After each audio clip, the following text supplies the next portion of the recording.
That's not true at all. Never mind. Hey y'all, my name is Nat. I hope you're having a terrific day today. And for this video, we're going to be talking about my reading stats for 2023.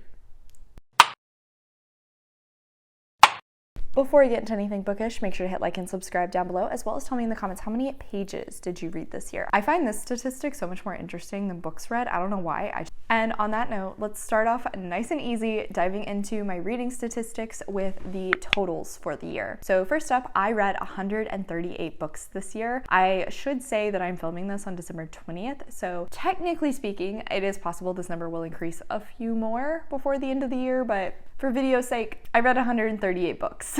Across those books, I read 42,733 pages. See, that number sounds much more impressive. That number does include converting audiobook hours to pages, but in regard to audiobook hours, I read about 369 hours. Nice. Here's a graph that breaks down how many books I read per month. My average was roughly about 11 books. My highest number for the year was in September when I read 18 books. Technically, my lowest would be December, but that doesn't count. In reality, my lowest was in July when I only read 9 books. But even still, 9 books is a lot. Pushing 2 books a week, and that's fantastic. Now let's dive into one of the stats that I really love looking at, which is my star rating breakdown. My average rating for the year came out to 3.95 stars. Pretty high, so I'm not going to complain about it too much. Here's the pie chart that breaks down all of my different ratings, but going through this, I unfortunately DNF'd 19 books this year. That is definitely higher than previous years, but at the same time, I'm never going to complain about it because I don't want to waste time reading books I'm not enjoying. I'd rather spend my time reading books that I'm going to love. So I'm okay with this number being as high as it is. Thankfully, I did not have any 1 or 1.5 stars. Usually this is a rating that I reserve for books that I find absolutely repulsive or problematic, toxic, gross, something along those lines. I did, however, have 2 2-stars and 4 2.5 stars. Those are definitely the books that were talked about in my worst books video, so I'll put a link to that in the cards. I did read 16 books that fell into the 3-star category. They were fine, nothing stood out about them, but they weren't bad. 20 books fell into 3.5 star. They were better than fine, but still not a great time. 59 books came out to 4 stars, which is awesome. Love to see this one. This is obviously the highest portion of the chart. Can't complain about that because that means majority of the books I'm reading, I might not love them, but I walk away having had a good time. I had 12 books that were 4.5 stars, not quite favorites, not quite knock out of the park, but I had 25 books this year that came out to 5 stars, and I love it. That's amazing. That makes me so happy to see. My favorite stat, though, is my genre breakdown, which we're going to talk about next. This one just makes me happy. I love seeing a nice, diverse genre wheel. So starting out, I read 3 contemporary books. I read 23 fantasy, which is quite a lot for somebody who used to say she was not a fantasy reader. I also read 23 graphic novels. That is the only number that really rivals it. That's not true at all, never mind. But that number obviously does rival fantasy, and I'm also very happy to see it, seeing as how this is where I put my comics. I've really been wanting to prioritize my comic books more again. I did a great job of that in the beginning of the year, but I do need to get back on that horse. I only read 2 books that fell into the historical fiction genre. I read 16 horror books, which I feel like this one is the up-and-comer genre for me. I've been paying a lot more attention to horror. I've really been wanting to prioritize it more because the more horror books I read, the more I find that I really, really enjoy them. I actually really like horror books. So give me your recs down below, as always. I had 2 magical realism books and 7 mysteries. That one is surprising because I used to say I was a big mystery reader, but I've really been neglecting that area lately. I did have 13 nonfiction though, which makes me happy, seeing as how I try to average about 1 nonfiction book a month. Inevitably, when I fall off of that, thankfully Nonfiction November makes up for it. I read a single poetry book, and I can guarantee that this number will probably not increase next year. Poetry and I still don't really get along. I did, however, read 22 romance, and this one is the other main contender for my favorite genre. I would arguably say lately that I bounce around between fantasy, horror, and romance the most.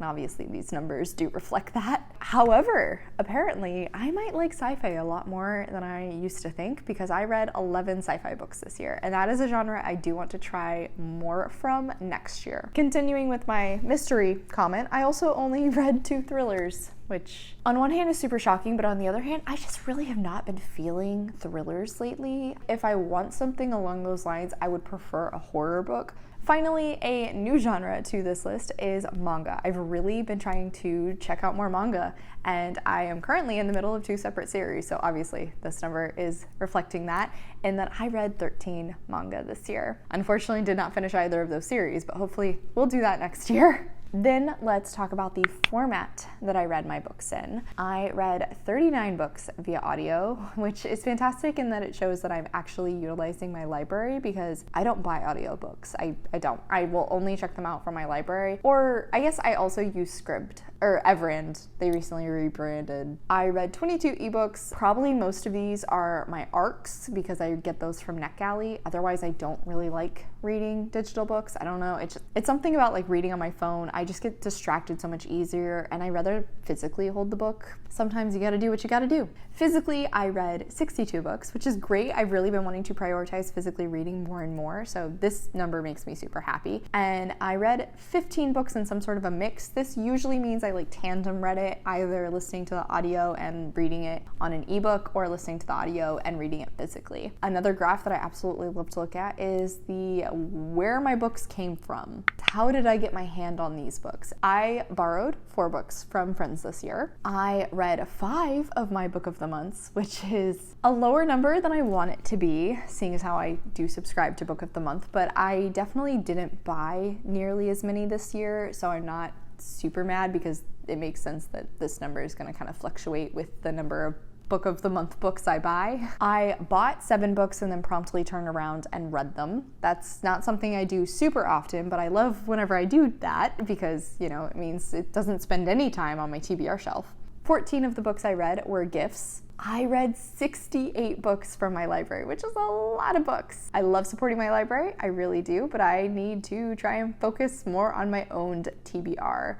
which I read 41 from that this year. Apparently, I read 7 books from Scribd, which I feel like is not as high a number as it should be. And then I received 10 books from the publisher, meaning I got an ARC via NetGalley. Finally, I read 1 in other. I think this was a book that was like available on a website or something, like Tor.com. It might have been a short story, actually, now that I say that. The audiences that the books I read were for included 92 books that fell into the adult category. Not really surprising that I've started to prioritize adult books a lot more. I read 23 books that I would constitute new adult books. This is something I track myself, seeing as how new adult is sort of an up-and-coming thing in the publishing world when it comes to a specific audience. This usually means the characters within the book fall between the ages of 18 and roughly 25, and usually the themes going on throughout the story kind of reflect the same themes people in those ages would be experiencing in their real lives. And then I also read 23 YA books, which does sort of make me sad, because I need to prioritize YA books a little bit more just so I can work on getting those off of my TBR, because I know I still have a lot of young adult books on my TBR. I should try and get some of those off. Next up, looking at the authors specifically, for author identity, I read from 130 books where the author was cisgender. I read from 1 author who was intersex, and then I read from 7 authors who fall under the transgender umbrella. For author gender, I read from 88 authors who identify as female. Not super shocking this number is still so high, because it usually is. I honestly think the fact that my male author count is at 35 being so high is mostly because of the manga and comic books that I read this year. And then I read from 6 authors who are non-binary. Finally, for authors, looking at the author race, this is another wheel that makes me particularly happy. I want to do my best to try and get this to 50-50, but currently, this is doing pretty well. I read from 84 authors this year who are white. I read from 16 authors who are Black. I read from 24 Asian authors, 3 Indigenous authors, 9 Latin authors, and 2 authors who are mixed. I will say for this stat in particular that this is simply based on research I do myself. So if the author has not publicly stated that they are, mixed, for example, then they may be lumped into something else. This one you kind of have to take with a grain of salt, just because not every person is going to openly state that, or they might look racially ambiguous. A new stat I started looking at this year was what year the books I was reading were published. This is kind of to see what the comparison is for me when it comes to new books versus backlist. Honestly, I'm pretty happy that my backlist numbers are as high as they are. I read 20 books that were published in 2023, 29 books that were published in 2022, 14 that were published in 21, 22 books that were published in 2020, ironically, 9 books published in 19, 10 books published in 2018, 9 books in both 2017 and 2016, 4 books in 2015, 2 books in 2014, 1 book in 2011 and 1 in 2010, 1 book in 2006, 2 books in 2005, and 2 books in 2004. Not super surprising to me that this doesn't go past the 2000s, but I am going to start tracking this more just because it was very interesting to see the breakdown on it. Finally, for these yearly stats, the last one I recently started tracking was the big name publishers I'm reading from the most. And there are a few of them on here. I will keep the graph up here for a little bit longer. I'm not going to walk through every single one of these because there are a lot of indie or smaller publishers throughout here, but my highest ones were 28 at Macmillan, 26 from Penguin Random House, 15 from Hachette, and 14 from Marvel. Like I said, this was one that was just kind of interesting to me when it came to like books I was requesting from NetGalley, trying to see what publishers I read from the most in order to sort of suss out what publisher I may try and shoot my shot with when it comes to getting physical arcs. I do have a series tracker on my spreadsheet that I utilize as well, which also I did not mention. I believe the spreadsheet I use was made by G at Book Roast. I'll put a link to that in the description down below. Honestly, created my own out of this. Majority of it is from G's original spreadsheet, but I do have some Copile portions that are included in there from the creator of Copile. And I also have, I think the series tracker may have come from that Copile creator as well. Back to what I was saying. I have a series tracker on my spreadsheet as well, and though I just recently did a series review, which I'll put a link to that playlist up above, I will give you a quick rundown. I have 8 series that are currently ongoing, meaning I literally just need to pick the book up in order to continue it. There are 12 series that I am currently up to date with, but still in the middle of. I'm waiting for the next book to be published. I have finished 15 series. This is not just in 2023, this is like the entirety of my time reading. And then I have DNF'd 9 series. Next up, I thought it would be interesting to showcase to you the library books numbers that I keep track of. So with this one, I just mark when I checked the book out, what book it was, did I actually read it, and the amount of money I saved by using my library. I love this one. This one showcases why you need to support your library. Libraries are wonderful. So I checked out 62 books this year. I did read 56 of those, meaning I had a 90% success rate. I don't include the ones that I DNF on this number, so I might have attempted to read the book, but I didn't actually finish it, so those aren't included here. However, across the board, including the books that I did not finish and the ones that I didn't even end up reading, I saved $1,072.49. That's a lot of money that is still in my bank account because I use my library.